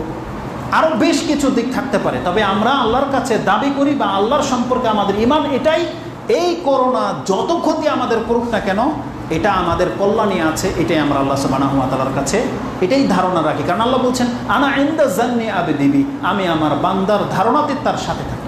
আমার বান্দা আমার সম্পর্কে যেমন ধারণা করবে ও আমাকে এমনই পাবে। তারপরের জুমলাটা হচ্ছে আল্লাহ সুবহানাহু ওয়া তাআলা বলছেন ও আনা মাআহু ইযা দাআনি, আমি আমার বান্দার সাথে হয়ে যাই যখনই ও আমাকে ডাকে। আল্লাহ বলছেন কোনো বান্দা যখন আমাকে ডাকে আমি তখনই ওর সাথে হয়ে যাই। তার মানে একেবারে ওর সাথে হয়ে যায়। আল্লাহ বলতেছে আমি ওর সামনে থাকি, আমি ওর সাথে সাথে চলি যখন আমার কোনো বান্দা আমাকে ডাকে। ওয়ানা মাআহু ইযা দাআনি, যখনই আমাকে ডাকে আমি তখনই ওর সাথে হয়ে যাই। তার মানে এই মেসেজটা আপনি আপনার মাথায় নিয়ে নেন যে আল্লাহকে যদি আপনি কাছে পেতে চান তাহলে আপনি আল্লাহকে ডাকতে থাকেন, আল্লাহকে আপনি ডাকতে থাকেন, আল্লাহ সুবহানাহু ওয়া তাআলাকে আপনি সাথে নিয়ে চলেন। কিসের মাধ্যমে? দোয়ার মাধ্যমে। দোয়া জিকির করতে থাকেন, যতক্ষণ আপনার ঠোঁট হিলবে ততক্ষণ জেনে নেন আল্লাহ আপনার সাথে আছে, আপনার কোনো ক্ষতি হবে না, কোনো ক্ষতি হবে না। বাহ্যিক যে ক্ষয়ক্ষতি, অ্যাক্সিডেন্ট হয়ে যাওয়া, কেউ মূর্খামি করা, কাদা এসে লেগে যাওয়া, এটাতে আপনার কল্যাণ আছে। সেটা কি? ওটা হচ্ছে আপনার তাকদীরের যে লিখনি, সেটা হচ্ছে আপনার মর্যাদা উঁচু হবে, আপনার গুনাহ খাতা মিটে যাবে, ওই সব। কিন্তু আল্লাহ সুবহানাহু ওয়া তাআলা নাম নিলেই যে আপনাকে কেউ মারতে পারবে না ওই সেন্সে নয়। আল্লাহ সুবহানাহু ওয়া তাআলা যেমন আপনার তাকদীরের ফয়সালা করেছে ওটাই হবে, কিন্তু আমাদেরকে ডাকতে হবে। তবে আল্লাহ সুবহানাহু ওয়া তাআলার নাম নিলে যে মারা এবং মারা যায় না এর প্রমাণও আল্লাহ রেখে দিয়েছে। সেটা আপনি সূরা বুরুজের তাফসীর পেয়ে যাবেন। এক যুবক যে বলেছিল আমাকে বিসমিল্লাহ বলে তুমি শুট করো তাহলে মারতে পারবে না, মারতে পারবে না। সে বাদশাহ যখন তাই করেছিল, বিসমিল্লাহ আল্লাহর নাম নিয়ে যখন তীর ছুঁড়েছে তখন এই যুবকের গায়ে তীর লেগেছিল, এর আগে কিন্তু লাগেনি, তীর সামনে এসে ঝরে পড়ে যেত। তার মানে আল্লাহর নামের, আল্লাহর স্মরণের মধ্যে সে পাওয়ার রয়েছে। কিন্তু আল্লাহ সুবহানাহু ওয়া তাআলা আমাদের সবার সাথে যেটা ঘটাবে তা হয়তো হয় না, এটার ভিন্ন প্রেক্ষাপট থাকতে পারে। 50 জন যদি যাত্রী থাকে বাসে, অ্যাক্সিডেন্ট হলে দেখা যায় যে সবগুলো মানুষ মরে যায়, তার মধ্যে এরকম 2, 4, 5 জন থাকে যারা হয়তো আল্লাহকে ডাকতেছিল। যারা হয়তো আল্লাহকে দোয়া করেছিল। কিন্তু এই ধরনের বিপদ যখন আসে তখন আল্লাহ সুবহানাহু ওয়া তাআলা আমভাবে ফয়সালা করেন, হয়তো খাসভাবে করেন না, এরকম আপনি জেনে নেন। তবে জেনে নেন দোয়া আপনাকে 3 দিকের কোনো একদিক বেনিফিট দেবেই, ওই কথাটা আমি আপনাকে স্মরণ করিয়ে দিই। মাঝে মাঝে যে নুক্তাগুলো স্মরণ হয়ে যায় এটা শয়তানের পক্ষ থেকে, কারণ শয়তান আপনাদেরকে উস্কাবে। কি উস্কাবে? যে অমুক ব্যক্তি তো তাসবিহ জগতে ছিল, তাও তো লঞ্চ ডুবে গেল, এরকমভাবে উস্কাবে। ওটা কি বললাম? ওটা হচ্ছে তাকদির। তাকদিরের ফয়সালা যেটা আছে সেটা তো হবেই। আর কিছু কিছু ব্যক্তির ক্ষেত্রে তাকদিরও চেঞ্জ হয়ে যায় দোয়ার কারণে, সেই কথাটা আমি আপনার কাছে বলবো। এটা হলো দোয়ার সবথেকে পাওয়ারফুল ক্ষমতা। দোয়ার ক্ষমতা সম্পর্কে এর চাইতে কঠিন হাদিস, এর চাইতে দামি হাদিস আর কোনো হাদিসে নাই। সেটা কি? রাসূলুল্লাহ সাল্লাল্লাহু আলাইহি ওয়াসাল্লাম বলছেন, মানুষের তাকদিরে যেই কথাগুলো লেখা আছে, সে কত টাকার মালিক হবে, কতটা সুস্থ থাকবে, কতদিন বাঁচবে, কিভাবে বাঁচবে, কতটা কালে পৃথিবীতে থাকবে, এটা সব কিছু লেখা আছে। আল্লাহর রাসূল বলতেছেন এই লেখার মাঝে তার পরিবর্তন ঘটে যাবে তার দোয়ার মাধ্যমে। দোয়ার মধ্যে এতটা ক্ষমতা দেওয়া হয়েছে যে আল্লাহ যেইভাবে লিখে রেখেছে আপনি তার ব্যতিক্রম পাবেন। যেমন এক বড় ধরনের রোগ আপনার হয়ে গেছে, এটা তাকদিরে লেখা ছিল যে এই রোগে আপনি মারা যাবেন, কিন্তু আপনার দোয়ার কারণে, অন্যান্য ভাইদের দোয়ার কারণে আপনাকে আল্লাহ সেই রোগ থেকে মুক্ত করে দেবেন। এটা হচ্ছে দোয়ার ক্ষমতা। কিভাবে সেটা হবে? তার মানে কি আল্লাহর লেখা চেঞ্জ হয়ে যায়? না, আল্লাহর লেখা চেঞ্জ হয়ে যায় না। তাকদীরের ব্যাপারটা এমনভাবে লিখে রেখেছে আল্লাহ যে কোনো ব্যক্তি 50 বছর বাঁচবে, লেখা আছে যে তার বয়স 50-এ গিয়ে শেষ। কিন্তু এই 50 বছর সে বাঁচবে, তার মধ্যে এই বালা মুসিবতগুলো আসবে, এই বিপদ আপদগুলো আসবে, এই কষ্ট পাবে, এই হবে, সেই হবে, এতটা অ্যাক্সিডেন্ট হবে, ওটাও লেখা আছে। এর পাশে আল্লাহ লিখে রেখেছে ব্রেকেটে, যদি এই ব্যক্তি দান করে বা দোয়া করে তাহলে ওর এই বিপদটা এই সময়ে উঠে যাবে। ব্রেকেটে লেখা কি আছে তাকদিরে? যদি এই সময় এই দোয়া করে তাহলে এই বিপদ তার হবে না। সে যদি এই সময়ে দান করে তাহলে এই বিপদ তার দূর হয়ে যাবে। সে যদি আত্মীয়তার সম্পর্ক রক্ষা করে তাহলে তার 50 বছর পর্যন্ত সে উপনীত হবে সুস্থভাবে। এই যে বলা হয়েছে যে আত্মীয়তার সম্পর্ক যে চায় যে আমার বয়স বৃদ্ধি হোক, আমি এবং সচ্ছল হই, সেজন্য তার আত্মীয়তার সম্পর্ক রক্ষা করে, তাহলে ওটা তো তাকদিরেই লেখা আছে। এই জন্য ওটা লেখা আছে এইভাবে, যদি সে দান করে তাহলে এটা পাবে, যদি সে এটা করে এটা পাবে। এইভাবে মুআল্লাক, এটাকে হ্যাঙ্গিং বলা হয়, এইভাবে তাকদিরে লেখা আছে। যারা আজকে অসুস্থ হয়ে গেছে, যারা তাদের বিয়ে হচ্ছে না, যাদের চাকরি হচ্ছে না, যারা পেরেশানিতে আছেন, এটা আপনার তাকদিরে লেখা আছে। এটা পরিবর্তন ঘটবে যদি আপনি আল্লাহর কাছে দোয়া করেন। এই মেসেজ দেওয়া হয়েছে। হাদিসের ভাষাটা কি? রাসূল সাল্লাল্লাহু আলাইহি ওয়াসাল্লাম বলছেন, লা ইয়ারুদ্দাল কদর, কোনো কিছু তাকদিরকে রদ করতে পারে না। লা ইয়ারুদ্দাল কাদা ইল্লা দোয়া। আল্লাহ বলছেন, রাসূল সাল্লাল্লাহু আলাইহি ওয়াসাল্লাম বলছেন যে একমাত্র দোয়াই পারে আপনার তাকদিরের মধ্যে পরিবর্তন নিয়ে আসতে। তাকদির লেখা আছে, এটা যেমন এই সংবাদটা আমাদেরকে কে দিয়েছে? মুহাম্মদুর রাসূলুল্লাহ সাল্লাল্লাহু আলাইহি ওয়াসাল্লাম দেয়নি, এটা আল্লাহর পক্ষ থেকে। সেই মুহাম্মদুর রাসূলুল্লাহ সাল্লাল্লাহু আলাইহি ওয়াসাল্লামই বলতেছেন তোমার এই তাকদির যেমন রদবদল হবে না, তবে জেনে রাখো দোয়া করলে তাকদিরে অনেকটা পরিবর্তন ঘটে। যখন আমাদেরকে সংবাদ দেওয়া হচ্ছে তাহলে দুটাই হচ্ছে হাদিস আর দুটাই হচ্ছে আল্লাহর পক্ষ থেকে। অতএব দুটা কথার প্রতি আমাদের ঈমান লাগবে, দুটার কথার প্রতি আমাদের আস্থা থাকতে হবে। তাকদির যেমন নির্ধারিত, এটা রদবদল হবে না, আর দোয়া করলে তাকদির পরিবর্তন হয়। এই দুই হাদিসের সমন্বয় কিভাবে হবে? যেমনটা বললাম, আপনি 60 বছর বাঁচবেন, এটা নির্ধারিত তাকদির, এটার একচুল এদিক সেদিক হবে না।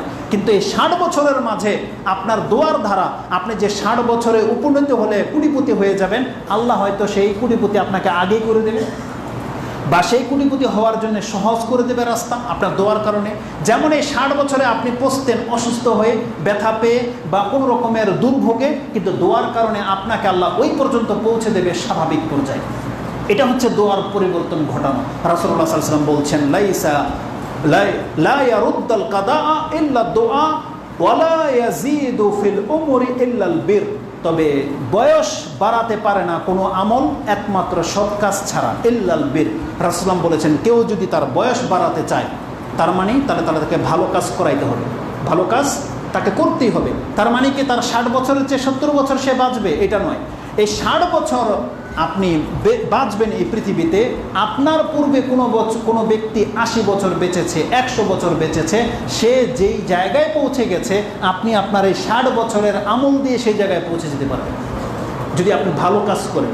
আপনার ভালো কাজ আপনার মর্যাদাকে ওই 100 বছর, 200 বা 1000 বছর পেয়ে গেছে এমন ব্যক্তির জায়গায় আপনাকে পৌঁছে দিতে পারবে।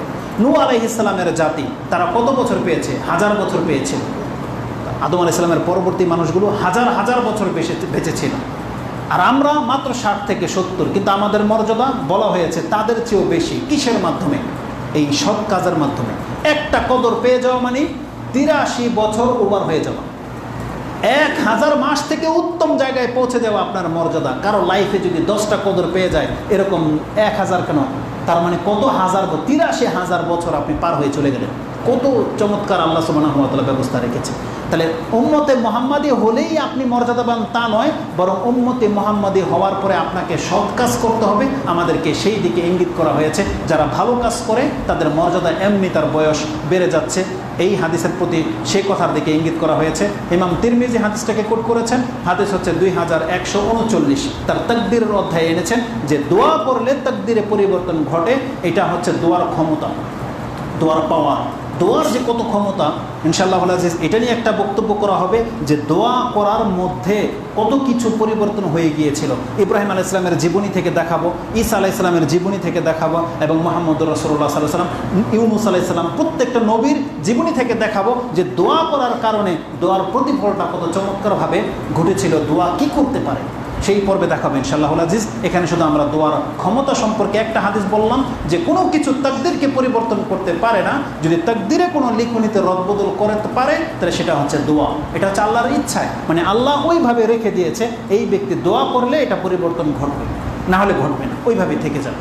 এটা হচ্ছে দোয়ার বরকত। দোয়ার প্রতিফল কিভাবে ঘটবে এটা আমরা দ্বিতীয় খুতবায় একটা হাদিস শুধু উল্লেখ করবো ইনশাআল্লাহ আজিজ, তারপরে আমরা আমাদের খুতবা শেষ করে দেবো। আকুলু লিকাউলি হাযা আস্তাগফিরুল্লাহ লি ওয়া লাকুম ওয়া লিসাইরিল মুসলিমিন ফাস্তাগফিরু ইন্নাহু হুয়াল গফুরুর রহিম। তার মেয়ে বিকাউলি আমাকে সহযোগিতা রাস্তায় আছে, বলে দিতে আসলে ঠিক আছে। মানুষ আপনাদের এলাকার? আপনাদের এলাকার? হ্যাঁ, এলাকার আমরা পরিচিত, এলাকার নামের বাইরে, কিন্তু আমাদের ভিক্ষা পরিচিত। ঠিক আছে ইনশাআল্লাহ। এটা কি এক ভাই মসজিদের জন্য আছে। আলহামদুলিল্লাহ রাব্বিল আলামিন ওয়াসসালাতু ওয়াসসালামু আলা আশরাফিল আমবিয়া ওয়াল মুরসালিন নবিয়ানা মুহাম্মাদিন ওয়া আলা আলিহি ওয়া সাহবিহি আজমাইন ওয়া বাদ। যতই বলি যে কথা খুব শর্ট করব, কিন্তু লম্বা হয়েই যায়। একটা হাদিস শুধু উল্লেখ করব।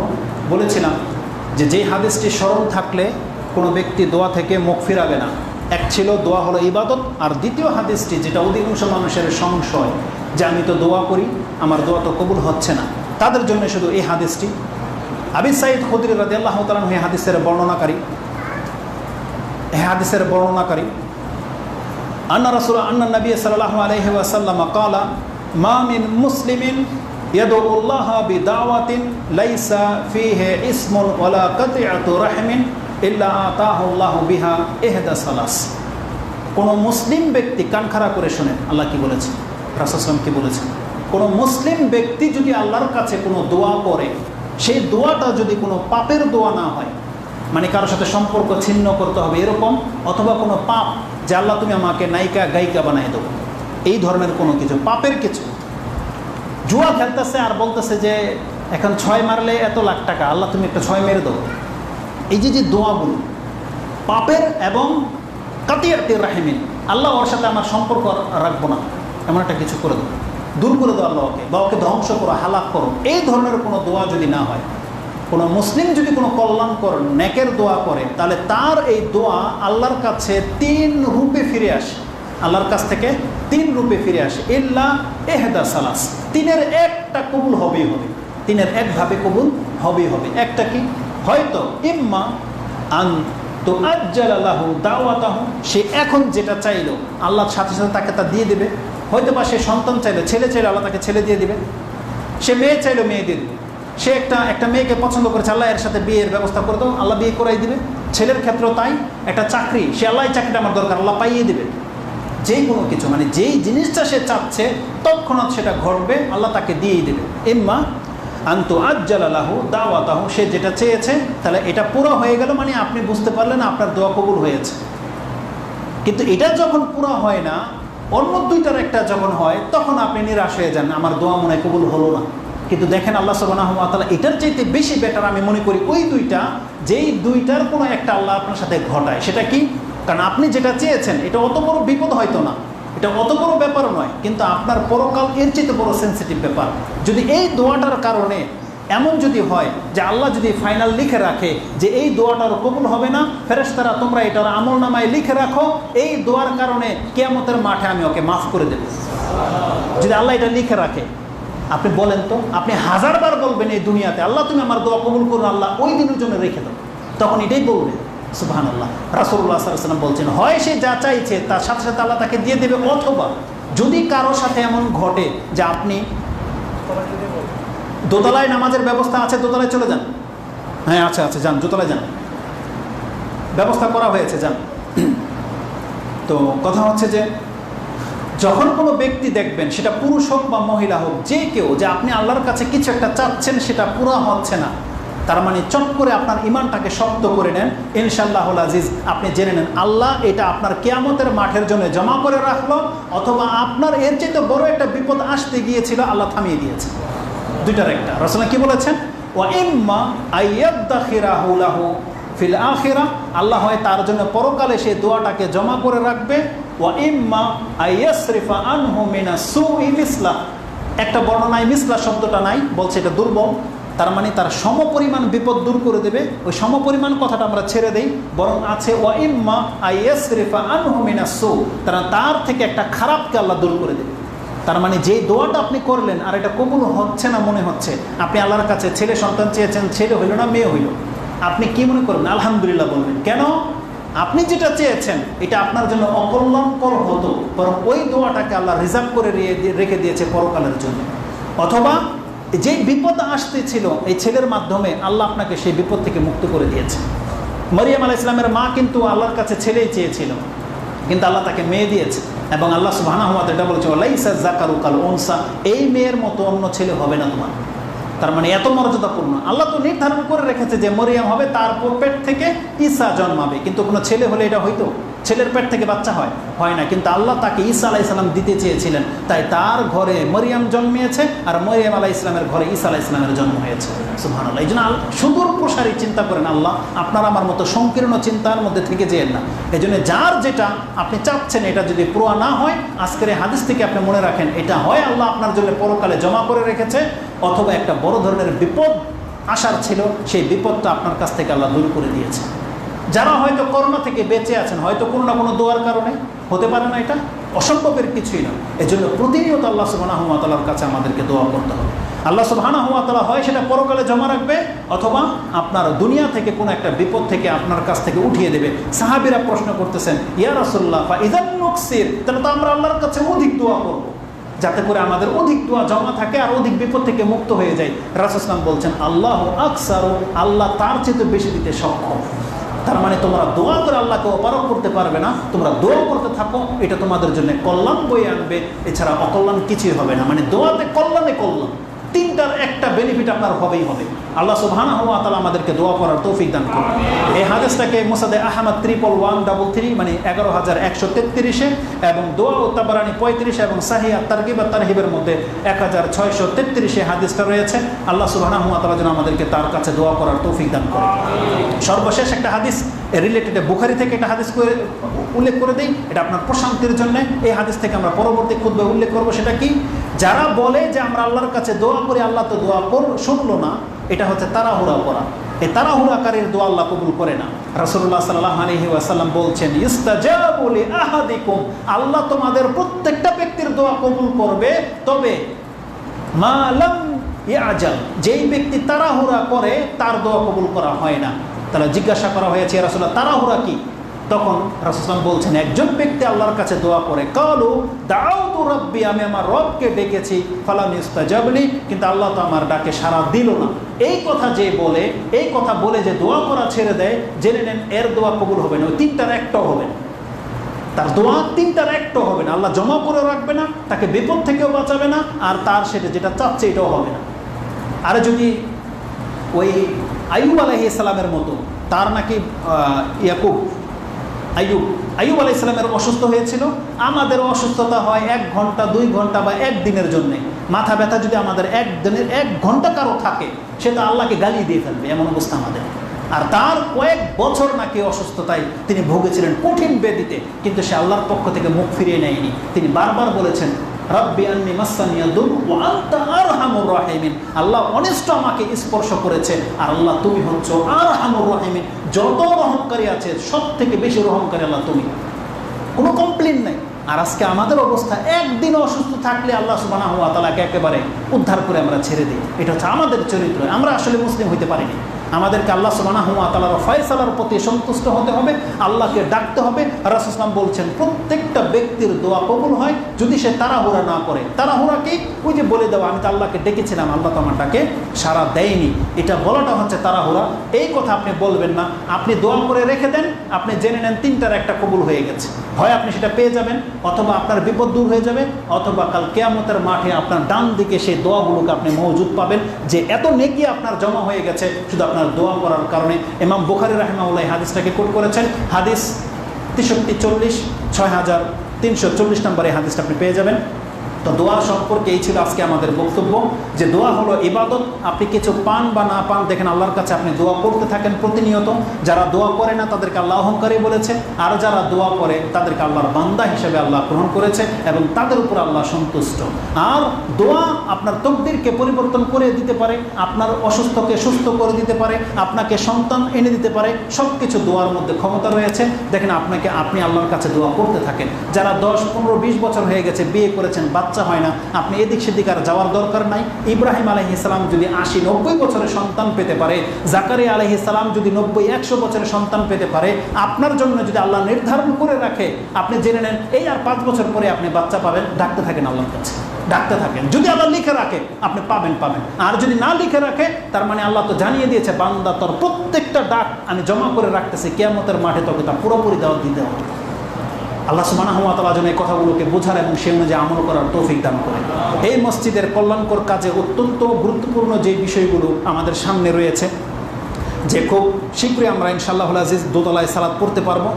দোতলায় সালাত পড়ার ব্যবস্থাটা হয়ে গেলে আমাদের মা বোনদের জন্য এই মসজিদে জায়গা হয়ে যাবে। তো দোতলার ব্যবস্থার জন্য আমাদের মেজর কাজগুলো আলহামদুলিল্লাহ হয়ে গেছে। এক ভাই একা পুরো মসজিদে টাইলস দেওয়ার কথা ছিল, তিনি দিয়ে দিয়েছেন একা। তাহলে কোনো ব্যক্তি যদি একা টাইলস দিতে পারে, এখন আমাদের বাকি হচ্ছে জানালার গ্রিলগুলো, তাতে থাই লাগানো হবে, গ্লাস লাগানো হবে, এবং আমাদের সাউন্ড সিস্টেম অত্যন্ত জরুরি। এই সাউন্ড সিস্টেম কভার হবে না। তাহলে সাউন্ড সিস্টেম বাজারে যেটা তলব করা হয়েছে সেটা 1 লাখ থেকে 1,20,000 টাকার মতো লেগে যাবে, আর থায়ের এখনও পুরো টাকাটাই বাকি। অতএব আমরা আপনাদের মাধ্যমে এবং যতদূর পর্যন্ত আমাদের এই কথা যাবে, যে আমরা বলে দিলাম এক ভাই একাই টাইলসের ব্যবস্থা করে দিয়েছে, আলহামদুলিল্লাহ, আল্লাহ যেন তার দানকে কবুল করেন। এবং আল্লাহ সুবহানাহু ওয়া তাআলা আমাদের মধ্য থেকে এমন কোনো সামর্থ্যবান ভাইকে আমাদের কাছে এনে দেখ, যে হয়তো থায়ের এই গ্লাসের আবদারটা করে নেবে, যে গ্লাসটা আমি পুরো করে দেব। আর কোনো ভাই যদি একা না হয়, আরও 2-1 জন ভাই যদি এমন থেকে যায় যে শুধু সাউন্ড সিস্টেমের দায়িত্বটা নিয়ে নেবে, তাহলে আমাদের আর কারো কাছে চাওয়ার প্রয়োজন হচ্ছে না। আমরা আল্লাহ সুবহানাহু ওয়া তাআলার কাছে চাচ্ছি, আল্লাহ তুমি এই ব্যবস্থা করে দাও। যেইভাবে আল্লাহ সহজ হয় সেই বান্দাদের মাধ্যমে আল্লাহ যেখান থেকে সম্ভব হয়, আল্লাহ তুমি তোমার রহমতে, তোমার দয়ায় আমাদের কাজকে তুমি সহজ করে দাও। এমনকি আল্লাহ সুবহানাহু ওয়া তাআলা তুমি এলাকাবাসীর এবং যেই মুসলিম ভাইয়েরা এখানে এসেছে তাদের অন্তরের তোমার হাতে, আল্লাহ তুমি তাদের অন্তরকে হ্যান্ডেল করো, তুমি তাদের অন্তরকে পরিবর্তন করে দাও, তাদেরকে তুমি আল্লাহ সচ্ছল করে দাও, যাতে করে তারা তোমার এই মসজিদে দান করতে পারে। এবং আল্লাহ সুবহানাহু ওয়া তাআলা যারা দান করেছে তাদের প্রত্যেকটা টাকা তুমি আল্লাহ সুবহানাহু ওয়া তাআলা কবুল করে নাও। এই দাবি আমাদের থাকবে তোমার কাছে, আল্লাহ তুমি নিশ্চয়ই দোয়া কবুল করে থাকো। এক ভাই মসজিদ নির্মাণের কাজে 50,000 টাকা দান করেছেন, আলহামদুলিল্লাহ। এটা টাইলস ওয়ালা নয়, আরেক ভাই 50,000 টাকা দান করেছে, আলহামদুলিল্লাহ। এক ভাই মসজিদের সব টাইলস দিয়েছে, এটা আমি উল্লেখ করিয়ে দিয়েছি। তা আল্লাহ সুবহানাহু ওয়া তাআলা এই খেদমতগুলোকে যেন আল্লাহ সুবহানাহু ওয়া তাআলা কবুল করে। এই মসজিদ যত বেশি দ্রুত উন্নত হবে, এসি যদি লেগে যায়, এই ভোগ, এই ফল, এই ফ্যাসিলিটি আল্লাহ কিন্তু বহন করবে না। আল্লাহর ফেরেশতারা এসির বাতাস খাবে না, এসির বাতাস কিন্তু আপনি আর আমি খাবো। নামাজে প্রশান্তি পেলে আপনি আর আমি পাবো, আমাদের টাকায় আমরা ভোগ করবো, নেকি আল্লাহ সুবহানাহু ওয়া তাআলা দিচ্ছে। আর কি দিবে আল্লাহ সুবহানাহু ওয়া তাআলা? এটা ছিল সংক্ষিপ্ত কথা। অতএব 2-3টা প্রয়োজন আপনাদের কাছে তুলে ধরা হলো। এক সাউন্ড সিস্টেম, আরেক হচ্ছে গ্লাসের ঠাই। এটা খুব দ্রুত একান্তই জরুরি। এটা হয়ে গেলে মা বোনরা আগামী জুমা থেকে আসতে পারবে। আল্লাহ যেন ওই ভাইদেরকে এই তৌফিক দিয়ে দেয়, যারা যেখান থেকে দান করার জন্য খুঁজে রাস্তা পাচ্ছে না, আল্লাহ এই মেসেজটা তাদের কান পর্যন্ত পৌঁছে দেয়। আরেকটা মহিলা, একটু আগে দেখলাম কেউ যেন একটা ইশারা করেছে, একজন মহিলা বাইরে দাঁড়ানো আছে বা ওনার মেয়েকে বিয়ে দেবে, এই এলাকারই বা অভাবী পরিচিতই। সে আবদার করেছে, আপনারা যারা যদি কোনো সামর্থ্যবান ব্যক্তিরা থাকে নামাজের পরে তাকে কিছুটা দান করবেন। সে তার মেয়ের বিয়ে দেওয়ার জন্য আবদার করেছে। আল্লাহ সুবহানাহু ওয়া তাআলা তার এই সমস্যাকে দূর করে দেখ এবং তার এই কাজটাকে খুব সহজভাবে সম্পাদন করার তৌফিক দান করুক। আমিন ইয়া রাব্বাল আলামিন। সুবহানা রাব্বিকা রাব্বিল ইজ্জাতি আম্মা ইয়াসিফুন ওয়া সালামুন আলাল মুরসালিন আলহামদুলিল্লাহি রাব্বিল আলামিন। আসসালামু আলাইকুম ওয়া রাহমাতুল্লাহি ওয়া বারাকাতুহু।